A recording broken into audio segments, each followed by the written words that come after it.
Sensex Nifty इस level पे आ गया कि आपको बहुत कुछ मन कर रहा होगा कि खरीदारी कर लूं, लेकिन रुको। यदि आपको ये पता चले कि जो चीज आप खरीद रहे हो वो सस्ती है या महंगी, यानी कि एक्चुअल में उसका वैल्यू सस्ता है या महंगा है, और यदि आपको पता लगे महंगा है, क्या फिर भी आप खरीदोगे? तो चलिए आज ही हम इसी चीज को डिकोड करेंगे कि सेंसेक्स की पिछले 10 साल की जर्नी कैसी रही, और पिछले 10 सालों में आज की डेट में जो लेवल्स हैं वो सस्ते हैं या महंगे हैं। नमस्ते, मैं हूं दीपक और आप देख रहे हैं वेल्थ विद दीपक। आज के वीडियो में हम तीन चीजें देखेंगे, तीन चीजें देखेंगे। पहला, सेंसेक्स की 10 साल की जर्नी, जिसके अंदर भारत के बाजार और साथ में हम थोड़ा सा कंपैरेटिव देख लेंगे कि बाकी बाजार यानी कि बाकी कंट्रीज के शेयर मार्केट। इंपॉर्टेंटली हम बात करेंगे एक वैल्यूएशन की, और जिसको हम जज करने की कोशिश करेंगे 5 मैट्रिक्स के ऊपर। और थर्ड पार्ट में हम ये देखेंगे कि पिछले 10 सालों में कौन से सेक्टर्स लीडर रहे और कौन से सेक्टर्स लिगार्ड रहे। तो चलिए शुरू करते हैं। तो सेंसेक्स की बात हम पहले कर लेते हैं। What is Sensex? वैसे आप सब जानते हैं, सेंसेक्स भारत की टॉप 30 कंपनी जो कि बीएसई के इंडेक्स पे हैं, उनको हम सेंसेक्स कहते हैं। इसके अंदर HDFC bank, ICICI bank, Infosys, TCS, ITC, इस तरह की ये सारी कंपनी का एक बास्केट है। अब हम यदि पिछले 10 सालों का डेटा देखें, यानी कि मार्च 2016 से लेकर के, और हम बात करते हैं, आज हम खड़े हैं मार्च 2026 में, तो पिछले 10 सालों में लगभग 3 गुना हो गया है सेंसेक्स का वैल्यू, यानी कि इसका इंडेक्स का वैल्यू। अब इसको हम एक सेक्युलर जर्नी कह सकते हैं, क्योंकि आप इसको देखेंगे ना तो ये जर्नी बिल्कुल ऊपर की तरफ जा रही है। हां, बीच में कुछ जोन ऐसे रहे जहां पे नीचे गया। 2015 में चाइना का कुछ टेंशन था, 2016 में डिमोनेटाइजेशन हुआ, 2018 में यूएस चाइना ट्रेड वॉर हुआ, 2020 में ये कोविड का फॉल आया, 2022 में यूक्रेन रशिया आया, लेकिन तब भी बाजार बढ़ता रहा और पिछले सितंबर 2024 में इसने यहां पे पीक बनाया, और उसके बाद से अभी कंसोलिडेशन के फेस में है। और अभी पिछले मार्च के महीने में जब से ईरान इजराइल यूएस वॉर हुआ है, सेंसेक्स गिर करके लगभग 73,320 पे आ चुका है। लेकिन तब भी मोटा मोटी ये पिछले 10 सालों में 3 गुना हो गया है। अब बात कर लेते हैं कि बाकी 2-3 जो मार्केट हैं, शेयर मार्केट, वो कैसा कर रहे हैं। यदि हम हैंसेन यानी कि चाइना का मार्केट देखते हैं तो आप बिल्कुल अपोजिट पाएंगे कि ये पिछले 10 सालों में यहाँ ऊपर गया, फिर नीचे गया, अब यहाँ थोड़ा ऊपर गया। तो उस तरह का सेक्युलर जर्नी नहीं है जैसा सेंसेक्स का है।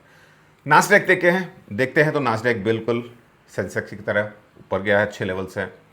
कॉस्पी जो कि साउथ कोरिया का इंडेक्स है, वो 2025 तक तो ठीक ठाक ही चल रहा था, ऐसा कुछ खास नहीं था, लेकिन यहाँ एकदम से उसने जंप लिया है यहाँ पे।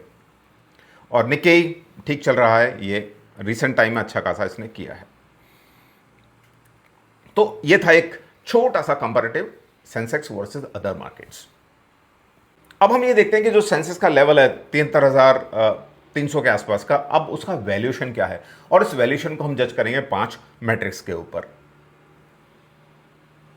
सबसे पहला मैट्रिक्स है पीई रेशियो।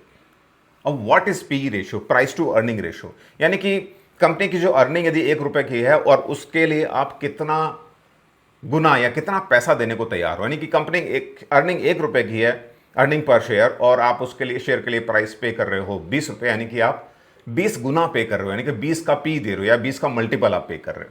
ठीक है। अब यदि हम सेंसेक्स के पिछले 10 साल की पी की बात करते हैं, तो जो उसका मेन पी है यानी कि एवरेज पी है वो 23.6, लेकिन करंट में पी चल रहा है 20.7। एक्चुअली ये डेटा है 16 मार्च का। अब जो भी हम डेटा यूज़ कर रहे हैं वो 15 मार्च तक है, और जब मैं वीडियो शूट कर रहा हूँ 15 दिन हो चुके हैं, और जब आप देख रहे होंगे तो थोड़े डिफरेंट लेवल्स हो सकते हैं। यह है आज की डेट में 20.2 हो गया है। अब लेकिन पी से हम कैसे अंदाज़ा लगाएं कि ओवर वैल्यूड है कि अंडर वैल्यूड है? तो देखिए, यदि 12 से नीचे का लेवल होता है तो उसको हम कहते हैं डीपली अंडर वैल्यूड, और बिल्कुल हरा निशान, हरे का मतलब आप समझते ही हैं। 12 से 16 के बीच में है तो हम कहते हैं अंडर वैल्यूड, और 16 से 20 है हम कहते हैं फेयरली वैल्यूड। 20 से 24 का जो इंडिकेटर वो ओवर वैल्यूड कहलाता है, और 24 से ऊपर है तो भाई खतरनाक over valued, significantly over valued है, वहां पे बहुत बड़ा रिस्क आपको हो सकता है। अब चूंकि ये 20 के आसपास है तो हम इसको कह सकते हैं ये 20 के आसपास ही आ रहा है, यानी कि आज की डेट में 20.2 का लेवल है, तो फेयरली वैल्यूड से थोड़ा ऊपर की तरफ, ओवर वैल्यूड की तरफ जा रहा है। अब सेकंड मैट्रिक्स आता है प्राइस टू बुक रेशियो, यानी कि पीवी रेशियो जिसको हम कहते हैं, पीवी रेशियो। पीवी रेशियो क्या है? पीवी रेशियो है कि भाई जो कंपनी के असेट है, असेट वैल्यू है, उसके मल्टीपल में हम कितना पैसा देने को तैयार हैं। सिंपल सी चीज है। यदि कंपनी का जो नेट असेट है वो 1 रुपया है और उसके लिए हम 20 रुपए दे रहे हैं, इसका मतलब हम 20 गुना पैसा दे रहे हैं, और यहां पीवी रेशियो 20/20 हो जाता है। एक हाइपोथेटिकल फिगर है, लेकिन वैसे पीबी को पी से थोड़ा बेटर माना जाता है। उसको ऐसे भी समझो कि यदि कंपनी पूरी तरह से बंद हो जाए तो उसके जो असेट्स होंगे उनका वैल्यू कितना है, और उसके वैल्यू के कंपैरिजन में पैसा कंपनी का को कितना दे रहे हो कंपनी का शेयर खरीदने के लिए। यदि हम सेंसेक्स की बात करते हैं तो पिछले 10 सालों का जो एवरेज है वो है 3.21, और मैक्सिमम वैल्यू है 4.52 और मिनिमम 2.36। करंट में है वैल्यू इसका 4.04।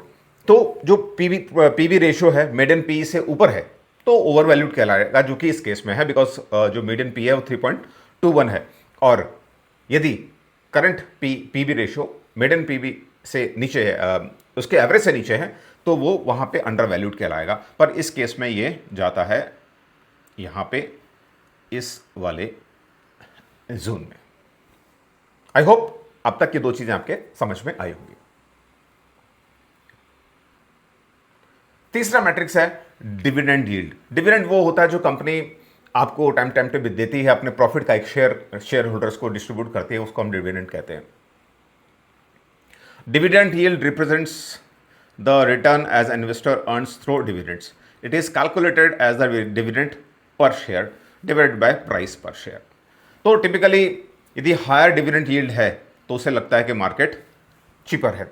अब यहां पे केस में क्या है कि जो मीडियन डिविडेंड यील्ड है वो है 1.18, और करंट में जो वैल्यू चल रहा है 1.21 चल रहा है, तो लगभग बराबरी है। तो इसको हम फेयरली वैल्यूड कह लो, या चूंकि यहां पे वैल्यू थोड़ी सी ज़्यादा ही है वैसे तो 1.21 1.18 हार्डली डिफरेंस, लेकिन फिर भी यदि फिगर की बात करते हैं तो ये हम इसको मान सकते हैं कि भाई ये अंडर वैल्यूड है, क्योंकि डिविडेंड का रेशो ज़्यादा आ रहा है। फोर्थ पैरामीटर है मार्केट कैप टू जीडीपी, और ये जो पैरामीटर है इसको हम वॉरेन बफेट पैरामीटर भी कहते हैं, क्योंकि ये उनका फेवरेट पैरामीटर है। उनका कहना है कि this is the best parameter to assess the valuation of the market. Simple सी चीज है कि जो आपका जो शेयर बाजार है, इंडेक्स है, उसका जो मार्केट कैप है उसकी कंपनीज का, और आपका जीडीपी, उसमें क्या वो क्या रेशो निकल के आता है। तो यहां पे यदि हम market cap to GDP ratio देखते हैं वो है 130 का, और एवरेज 100 है, और मैक्सिमम भी 130 है, और लोएस्ट 57 है। तो यहां पे हम डेफिनेटली कह सकते हैं कि यदि मार्केट कैप टू जीडीपी का रेशो हम देखते हैं तो यहां पे मार्केट ओवर वैल्यूड नजर आता है। अब आता है पांचवा पैरामीटर 10 ईयर जीसेक यानी गवर्नमेंट सिक्योरिटीज यील्ड। तो ये सिंपल है, the spread between 10 year government bond yield and Sensex earnings yield, यानी कि इनवर्स ऑफ पी, यानी कि पी का उल्टा, इज द वैल्यूएशन मैट्रिक्स। अब यदि स्प्रेड मीडियन से ज्यादा है तो ओवर वैल्यूड क्या रहेगा, स्प्रेड मीडियन से कम है तो अंडर वैल्यूड कहलाएगा। तो यदि मीडियन स्प्रेड है 2.81, करंट में है ये 1.88, मैक्सिमम 3.81 3.87, और मिनिमम है यहाँ पर 0.79 पिछले 10 सालों में। तो यदि इस स्प्रेड के हिसाब से हम देखते हैं तो ये अंडर वैल्यूड हम कह सकते हैं, because this is less than median. अब हमने 5 मैट्रिक्स देखे, वैल्यूएशन देखा, इसके बाद हम आगे कंक्लूड करेंगे। पर इस बीच में हम ये देखते हैं पिछले 10 सालों में कौन से ऐसे सेक्टर रहे जिन्होंने ज़्यादा रिटर्न दिए और कौन से ऐसे सेक्टर जिन्होंने कम रिटर्न दिए, यानी कि लीडर्स वर्सेस लेगार्ड्स। अब देखिए, अब यहां इस टेबल के अंदर आप देखेंगे 6 मंथ का रिटर्न, 1 ईयर का return, 3 year return, 5 year return और 10 ईयर्स का रिटर्न। अब चूंकि 6 महीने और पिछले एक साल में मार्केट कंसोलिडेशन और नीचे की तरफ है। पिछले एक महीने में 27 फरवरी से जब से ईरान वॉर शुरू हुआ है तो मार्केट नीचे की तरफ गया है। और फिर भी हम यदि देखें पिछले 6 महीनों में सबसे कम ज़्यादा नेगेटिव रिटर्न है आईटी सेक्टर का 21% माइनस में, और 23.5 है रियलिटी सेक्टर का, रियल एस्टेट का। और इसके कंपैरिजन में जो सबसे कम गिरे हैं, इनफैक्ट बीएसई पीएसयू ये 6.4 का पॉजिटिव रिटर्न दिया है इस पूरे माहौल के अंदर, और यूटिलिटीज ने भी 0.7 और पावर ने भी 1.5 का प्लस रिटर्न दिया है। अब यदि हम पिछले लास्ट 10 ईयर्स का डेटा यदि हम देखते हैं तो सब कुछ ग्रीन है एक्सेप्ट एफएमसीजी 9% रिटर्न है और टेलीकॉम 8.5% रिटर्न है।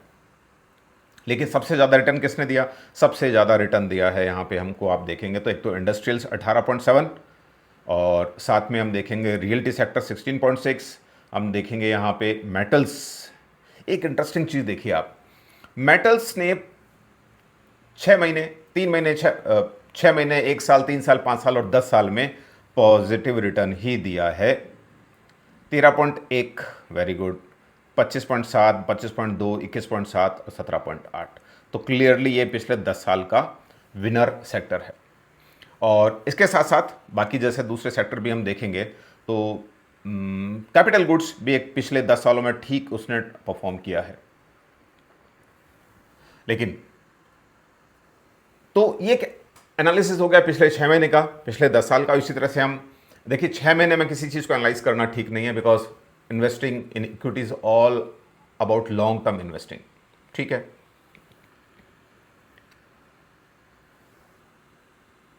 तो अब इसलिए हम मुझे लगता है 5 साल या 10 साल का जो है बेटर एक पैरामीटर होता है।